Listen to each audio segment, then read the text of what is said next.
आज हमारे फकीर बहन भाई भी बहुत लोग आए। अस्सलाम वालेकुम। मैं अमजदुल्ला खान, स्पोक्समैन एमबीटी। कुछ ही देर पहले हमारे तेलंगाना स्टेट के जो फाइनेंस मिनिस्टर है और जो हेल्थ मिनिस्टर है जनाब हरीश राव साहब की एक स्पीच सुना हुई मैं, और बाद में पता चला कि कुछ माइनॉरिटीज़ की मीटिंग हुई थी जला विहार जो टैंक बैंड के आगे है वहाँ पर, नेकलेस रोड जला विहार पे पूरे तेलंगाना के टीआरएस के माइनॉरिटी लीडर्स को बुला के एक धुआंधार तकरीर करे हमारे हरीश राव साहब। और वो तकरीर में ये ऐलान किए कि माइनॉरिटीज़ को भी जो है 1-1 लाख रुपए हम विदाउट बैंक गारंटी के लोन देंगे। देखिए, जो गवर्नमेंट है वो जो भी लोन देती है उसके 2 तरीके होते हैं। एक वो तरीका होता जो बैंक से गारंटीड लोन रहता है, यानी अगर माइनॉरिटी फाइनेंस कॉरपोरेशन से या बीसीज को बीसी कॉरपोरेशन से, एससी एसटीज़ को एससी एसटीज़ कॉरपोरेशन से लोन दिया जाता है, तो जैसा माइनॉरिटीज़ को 1 लाख देने का है तो नहीं, अगर 50,000 रुपये लोन देने का है तो उसमें जो है 20,000 रुपये हमारे रहते हैं। हम बैंक में अकाउंट खोल के 20,000 रुपये जमा करना, और 20,000 रुपये माइनॉरिटी फाइनेंस कॉरपोरेशन देती और 10,000 रुपये बैंक देते। तो कोई भी बैंक जो है मुसलमानों को लोन नहीं देता, ये बात हकीकत है। ये आप चाहे कितने भी अकाउंट्स बैंकों में खोल लीजिए, एनआरआई अकाउंट्स खोल लीजिए, सऊदी से लाके आप पैसा डालिए, लेकिन आप जाके अप्लाई अगर करें तो पर्सनल लोन तो दूर की बात, यानी लोन ही नहीं मिलता, तो गवर्नमेंट की कोई भी स्कीम जो है वो फेल हो जाती है। तो कई दिन से मुसलमानों का ये मुतालबा रहा है कि हमारे को जो है जिस तरीके से बीसीज को, यानी जिस तरीके से दलित बंधु स्कीम लाए, बीसीज को जैसा लोन दे रहे हैं वैसा जो है मुसलमानों को भी डायरेक्ट गवर्नमेंट की तरफ से लोन दिया जाए या सब्सिडी दिया जाए। तो आज हमारे हरीश राव साहब जो है एक ऐलान किए कि 2 दिन के अंदर जियो होगा। एक वाकया सुनाए कि चीफ मिनिस्टर के सामने महमूद अली साहब जाके या बोले कि भाई मुसलमानों को भी दियो, यानी चीफ मिनिस्टर को मुसलमान याद नहीं है। महमूद अली साहब याद दिलाए कि भाई तेलंगाना में भी मुसलमान रहते, कुछ भीख दे दो तेलंगाना के मुसलमानों को। तो सीएम साहब जो है हरीश राव साहब की तरफ देखे, हरीश राव साहब भी बोले कहते दे दो बोल के, और आज जो है वो ऐलान हो गया 2 दिन के अंदर जियो आएगा। तो सबसे पहले तो मैं आपको ये बतलाना चाह रहा हूँ कि चीफ मिनिस्टर साहब को हर 5 साल में एक बार या हर इलेक्शन के पहले मुसलमान क्यों याद आते। तेलंगाना अलग नहीं हुआ था तो बहुत हमदर्दी की बातें करे चीफ मिनिस्टर साहब, वक्फ की जायदादों को बचाता हूँ बोल के जाके जो है लैंको हिल्स पे धरना दिए। सीएम बनते ही वक्फ बोर्ड को भूल गए। 12% रिजर्वेशन देता हूँ बोले मुसलमानों को, सीएम बनते ही 12% रिजर्वेशन को भूल गए। आलियर एनकाउंटर हुआ, मुसलमानों को मार दिए। आपके मेहदीपट्टनम जो आर्मी गैरिसन में जो बच्चे को जिंदा जला दिया, आज तक उसको इंसाफ नहीं मिला। फिर आपके जगतियाल में जो एसआई एक मुसलमान बच्ची के साथ वाकया किया, उसमें जो है उल्टा मुसलमानों पे केसेस बुक करे।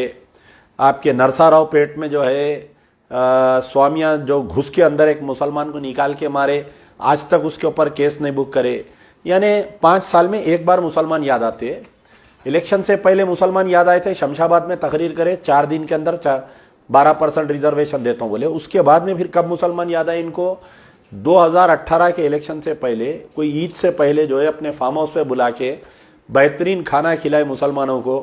वो टीआरएस के जो कुछ कारकुनों को बुलाए, महमूद अली साहब को बुलाए, इमाम ज़मीना खूब बना लिए, जब भी कई ऐलानात करे। फिर उसके बाद में बल्दिया इलेक्शन में माइनॉरिटी फाइनेंस कॉरपोरेशन से 4 व्हीलर्स देते, ऑटोज देते बोल के ऐलान करे, वो भी इम्प्लीमेंट नहीं हुआ। अब ये कर्नाटका इलेक्शन के बाद से मुसलमान जो है तेलंगाना में बादशाहगर का मौकूफ हो गया। अगर जिस तरीके से मुत्तहिदा तौर पर कर्नाटका में जैसा मुसलमान वोटिंग करके बीजेपी का मुंह काला करे, हिंदू राष्ट्र का जो उनका ख्वाब था वो ख्वाब को चिकनाचूर करे, ये मुसलमानों की तारीख रही। आज़ादी में भी आप याद रखिए, मुसलमान जो अब हिस्सा लिए तो अंग्रेज़ों को मार के हम हका ले यहाँ से। तो डेमोक्रेसी में हिंदुस्तान में ख़ास तौर पे मुसलमान जो है बादशाह गर के मौक़िफ़ में रहा हमेशा। अगर हम तायद नहीं करते तो तेलंगाना ज़िंदगी भर नहीं मिलता केसीआर साहब को। तो मुसलमान कर्नाटका में जो है बीजेपी के, आरएसएस के, हिंदुत्व के ख्वाब को चकनाचूर कर दिए। तो अब केसीआर साहब को इंटेलिजेंस की रिपोर्ट ये आई कि पूरे तेलंगाना में मुसलमान आपसे नाराज है, 5 मस्जिद आप शहीद कर दिए, आलेर एनकाउंटर में मुसलमानों को मार दिए, कोत्तागुड़म में फॉरेस्ट में मस्जिद को शहीद कर दिए, एक खाना मस्जिद को शहीद कर दिए, सेक्रेटेरिएट के मस्जिदों को शहीद करके दूसरे मुकाम पे बना के जो है चंद जर खरीदे मुसलमान खाइदीन को खरीद के आप जो है उसी मुकाम पर बनाए हो बोल रही। ये सब आके ये हुआ कि आने वाले इलेक्शन में मुसलमान टीआरएस को बीआरएस को वोट नहीं देंगे।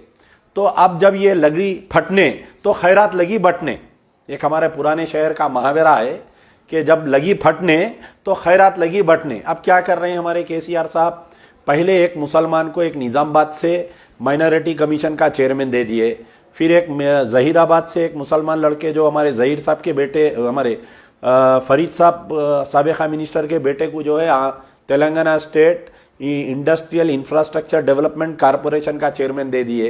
यानी अब याद आ रही मुसलमान, 8 साल से 9 साल से याद नहीं आए मुसलमान। आज हरीश राव साहब को भी मुसलमान याद आ गया, तो बोले कि भाई 1 लाख रुपए जो है हम आपको लोन देंगे।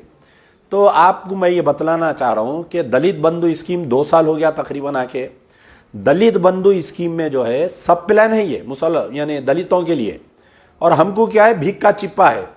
दलित बंधु स्कीम के तहत हर असेंबली कॉन्स्टिट्यूंसी में 10 करोड़ रुपए एवरी असेंबली कॉन्स्टिट्यूंसी में, और हर असेंबली कॉन्स्टिट्यूंसी के 100 लोगों को 10-10 लाख रुपए दिए। यानी दलित को 10 लाख, मुसलमान को 1 लाख। अब आप देख लीजिए यहां पर क्या इनका रवैया है। और वो ऑन ग्राउंड जो है बाढ़ दिए, बीसी पॉपुलेशन 48% है, 400 करोड़ बाढ़ दिए अभी तक, 700 करोड़ नए सैंक्शन करे दलित बंधु स्कीम के तहत।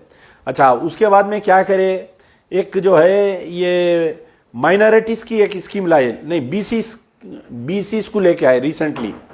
बीसीस को क्या स्कीम लेके आए, जो बैकवर्ड क्लासेस के बीसीस को हर फैमिली को एक बीसी एप्लीकेंट को 2 लाख रुपए यानी बगैर कोई बैंक के लोन के बोल के उनको दिए। तो ये बीसीस का हो गया। अब इसमें जो है आज माइनॉरिटीज को ये ऐलान करे, जबकि माइनॉरिटीज जो है 14.46% माइनॉरिटीज हैं हम, यानी तेलंगाना में 66 लाख मुसलमान हैं। अब 66 लाख मुसलमानों में जो है मेजॉरिटी 85% जो है बिलो पॉवर्टी लाइन, ठेला बंडी, ऑटो चलाने वाले, धोबी, धनगर, रींचा पालने वाले, ये कलई का काम करने वाले, 85% आपको ये मिलेंगे। तो अगर चीफ मिनिस्टर साहब की नीयत साफ रहती, जहां पर आप बीसी में वो लोग आते हैं जो 85% मुस्लिम्स है, उनको हमारे को जो रिजर्वेशन है बीसीस में, तो ये जो बीसी मुसलमानों को भी आप जो है जो बीसी हिंदुओं में दिए 2 लाख रुपए आप दे सकते थे जब आप। तो चीफ मिनिस्टर साहब की नीयत नहीं है देने की, ये खाली चॉकलेट कैडबरी देने का इनका मकसद है। तेलंगाना में जो 66 लाख मुसलमान है, सबसे ज्यादा हैदराबाद में 18 लाख मुसलमान है, रंगारेड्डी में 10 लाख है, निजामाबाद में 4.5 लाख मुसलमान, आदिलाबाद में 3.5 लाख, करीमनगर में 3 लाख, वरंगल में 3 लाख, आपके महबूब नगर में 4 लाख, मेदक में 4 लाख, नलगुंडे में 2.5 लाख, खम्मम में 2 लाख।